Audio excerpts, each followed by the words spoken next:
Hey everyone, Zach here. Hope you're having a great day. I want to spend a little bit of time with you right now and show you how I plan my calendar. So obviously this is a unfinished, unproduced video, but I think the value will still be there because this has taken me a long time to figure out. I've gone through a lot of different renditions of how to plan my calendar.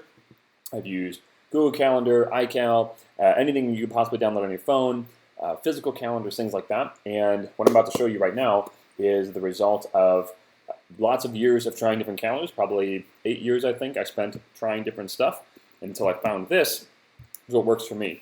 So this right here is called the bullet journal. I don't actually use the bullet journal how it's exactly intended. So if you buy a bullet journal, it's essentially like this. I have a bunch of dots and stuff. If you read the instructions on how to use this, this is going to be different than how I use it. So I use some of the stuff from there and some of it my own way. I'm going to show you how my way works, and then you can choose to create your own or follow the bullet journal entirely. So I'm going to turn to a week here in December. So right here. So we've got this week in December. On one side of the page, you have this side of the page here. This is everything that I want to accomplish during the week. Then on the right side is all the different days. So on each side of the week here, or the week side, I have all the different things I want to accomplish this week.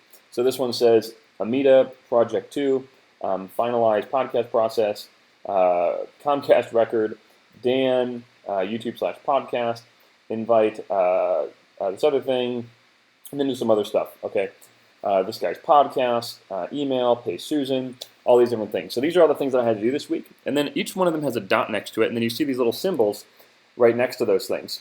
Those little symbols indicate if the task got completed or if it got moved. So an arrow, so you see like a right arrow being drawn, and I need a task because that means that I did not complete it this week and I moved it to the following week. If you see an X, that means I did complete it. See a line through it, it means I no longer need it.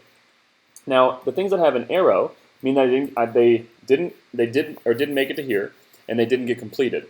Now, if there's a line through it, that simply means that I found out that it's no longer needed. This is a really good way to make sure that what you are doing is no longer needed. So, for instance, I have this one that says, Perry, send something. For whatever reason, I decided that I no longer need to move that into the next week, so I put a line through it. If it has an arrow next to it, it means that for whatever reason I didn't get it done, but it's important enough for me to move it to the next week. If it has an X through it, that means I completed it. This is really, really helpful because if I ever have an idea in my head, I don't think like, oh, let me think on this idea forever, or I try not to at least.